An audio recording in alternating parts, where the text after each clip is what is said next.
Vicki Barlow and author Starkishia of our Starkishia Estrella. How are you all doing today? Doing fine. Wonderful. I'm here in Jackson, Mississippi. I'm Meredith McGee. I'm a author and the acquisition editor of Meredith, etc., and the publisher of Meredith, etc. Okay, you all could tell us where you are. I think you've done it for me. Where are you from? Living there? Where do you live? In Florida. Okay. And Starkishia, where are you? I live in Brandon. Okay, Brandon, Mississippi. You zooming from Brandon, Mississippi. All right. So, welcome to a virtual reading of the book Starkishia Estrella by the author Starkishia, and it is a memoir. And the three of us were involved in the book. Starkishia Estrella was Meredith Etc's first contract, and now we've done 25 books, and we started first with Reverse Guilty Plea, and then my collection of writings, Odyssey, and then your book was third, even though you was and you also won the best literature in 2014. And if you buy it, you understand why. And plus, she's going to give you a sample of the reading. This is the version of the book that I have. The first version, which is 6x9 trade paperback. And Starkishia is holding small print version. Uh-huh. And it's also available in an ebook. And Dr.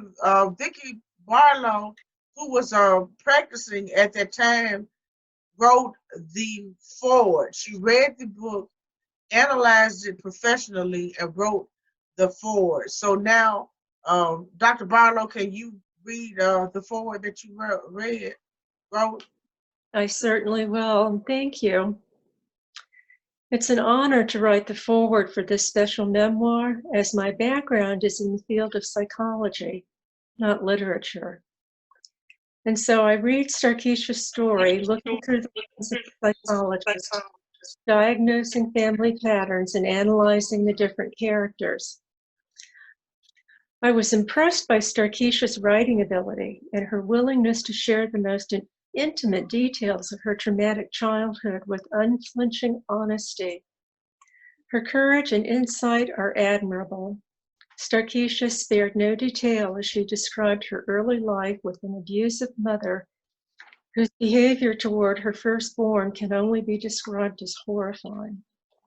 Starkishia embodies resilience, which is a psychological term that refers to an innate ability possessed by a fortunate few, allowing them to survive tortured childhoods to become functioning adults. Her childhood was a nightmare due to the physical, psychological, and emotional abuse meted out by her toxic mother. Starkishia's mother would perform a weekly ritual where her siblings were told they needed to report Star's supposed sins, and they would make some up to stay in Mama's good graces. Mama would cast her own sins upon Starkishia and then mercilessly punish the innocent adolescent for being, quote, a whore. Scapegoating is another psychological term that is pertinent to understanding this family. The term comes from the ancient Hebrews, who would once a year take a goat and symbolically cast all of their sins on it. The goat would then be set free and stoned to death, taking all of their sins away. Starkishia's mother chose her to be the family scapegoat in order to ignore her own sick behavior. Scapegoats are often the most psychologically healthy members of the family, and Starkishia surely was. While Starkishia was the scapegoat in her family, she did have a loving, sane grandmother who tried to protect her. Psychologists look for at least one loving, sane person in the life of a child to mitigate the harm from abuse. And we rejoice when there is that special someone because we know the prognosis is much more hopeful for recovery. The saintly grandmother gave Starkishia unconditional love and was her saving grace. Starkishia struggled to survive. Her mother threw her in the streets when she was just 14 and she had to fend for herself. Her hateful mother lurked in the periphery of her daughter's life, ready to tear down and take away whatever her oldest child managed to accomplish. Yet Starkishia survived to tell the tale of her redemption. Her story ends with forgiveness of those who have hurt her. This element of forgiveness is a difficult task to achieve, but key to obtaining peace and closure. It is not a forgiveness of allowing others to hurt you, but a letting go of the bitterness and pain that allows you to go on with your life. I admire her willingness to write her memoir and share her pain. Her book is important as it gives readers a glimpse into the world of severe poverty, childhood abuse, and trauma. We can all learn from her wrenching story. Wow. Yeah. Man, I think that's a lot to take in. And yeah, and I think therapists who are in training should read this book. I agree. Starkishia. So when I met you, you were 24 and you're now 33. And when you gave me this manuscript, um, the thing that I admired the most about you was that you bought your APA style manual and you looked up all those rules that was necessary to make any kind of grammatical or style corrections to your book. That was just amazing. You had an 8th grade education, but you learned about reading and writing from reading. When you were going through all of this, you were going to the library reading. That was your escape. You know, Richard Wright had 8th grade education, but he was a reader. Maya Angelou, like he was a reader. So tell us, update us now on what you're doing now. Well, currently, I just finished my third semester of college, and I was accepted into the nursing program at Hines Community College, and I'll begin attending in the fall. A lot of progress. Congratulations. Congratulations. Now an official role model. Yeah. Wow. So I'm going to read the introduction, which I read and I got to go behind Dr. Vicki Barlow and her powerful words. Okay, so introduction of Starkishia Estrella. And Estrella means star, right? In Spanish. Starkishia Estrella is a story about a little girl who grew up too fast to feel the grass wear thin under the soles of her shoes. Abuse thickened her skin, yet her nightmares were as dark as they were real. The library became her sanctuary, where stories took her to another place and time. But in reality, there was nothing imaginary about the bruises under her clothing as she advanced from one classroom to another during middle school, or nothing fictitious about being molested by the maggot hands of a despicable relative. Her plight was hidden in a small town in Georgia, just as her physical abuse was disregarded by the school social worker. This colored child was brought into this world by her 14-year-old mother, who was ruthlessly dominated by her husband. Starkishia loved her mother above all else. Her stepfather provided shelter for them, witnessed her birth, and helped raise her. She consumed pieces of joy, but sometimes she received spoken broken reprisals and ended up walking down the dark dark road alone. Yet in some fortunate way, humanity was always within reach. After her parents split up, Starkisha and her family ended up in Texas. Single parenthood changed their family structure forevermore. Sarkeesian became a wage earner at age 13. She also became homeless the following year. She was for years engulfed by her impoverished and dysfunctional environment. She married a native of Mexico a few days after her 15th birthday. He nicknamed her Estrella, a Spanish name which means star. It goes without saying that Starkisha was born in the land of opportunity, but it was not exactly within her reach. Yes, she was her grandmother's star, but she was a statistic of minimum proportions as far as small town and suburban America was concerned. Shortly after marriage, she became a mother.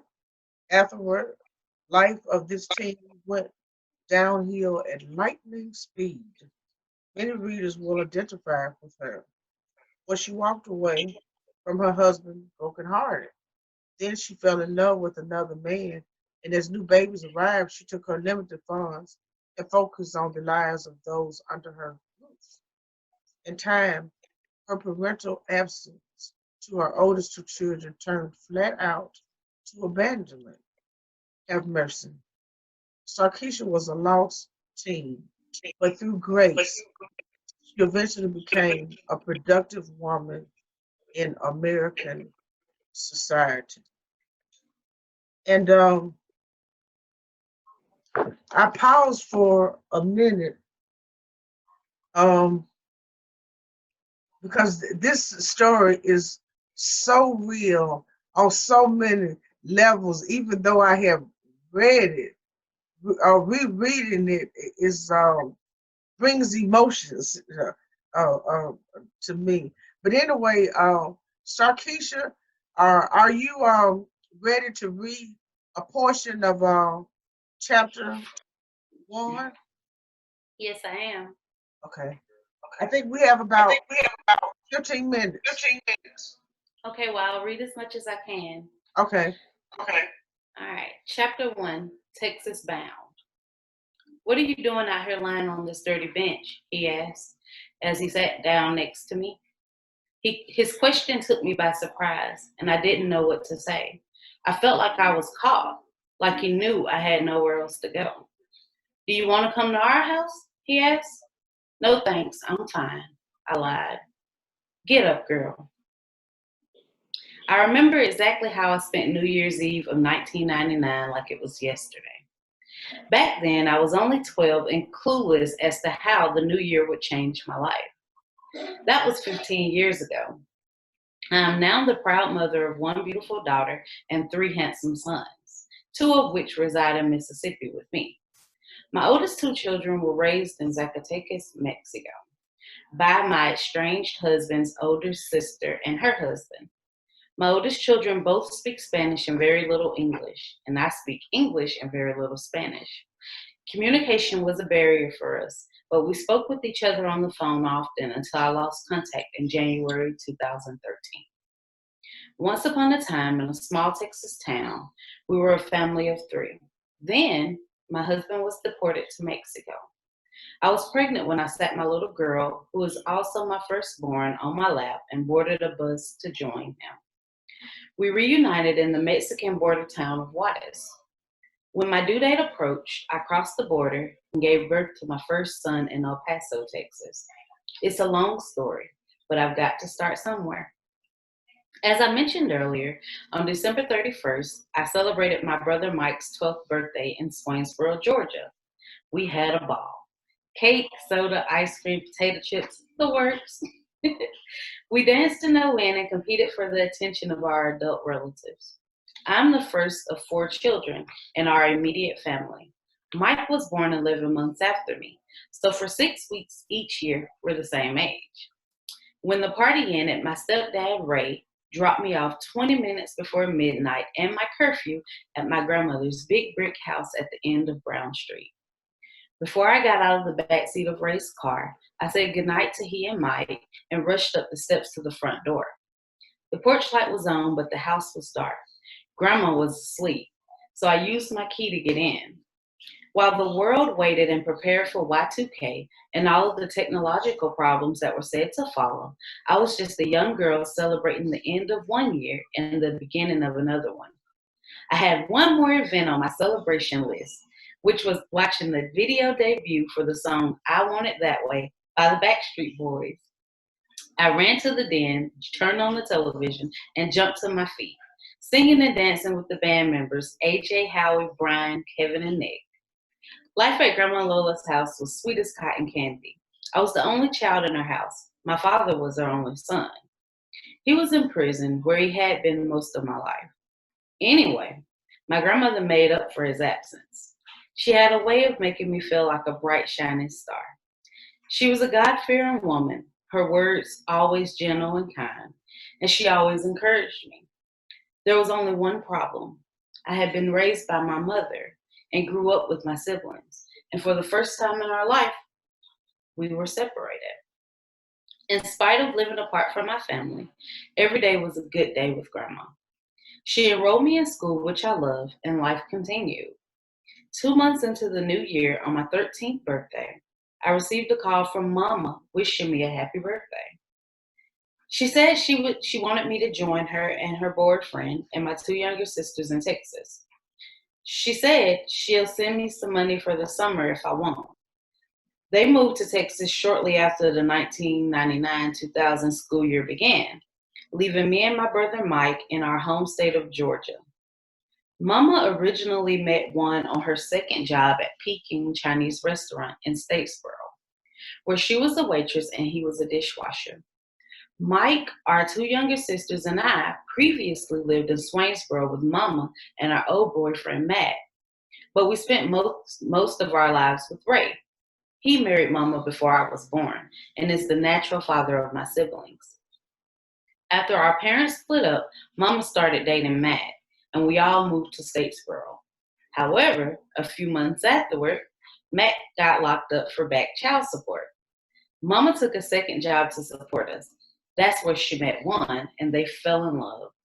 Within weeks of getting together, Juan, Mama, our 2 younger sisters, Rachel and Raven, who were 10 and age 8 respectively, moved to Texas.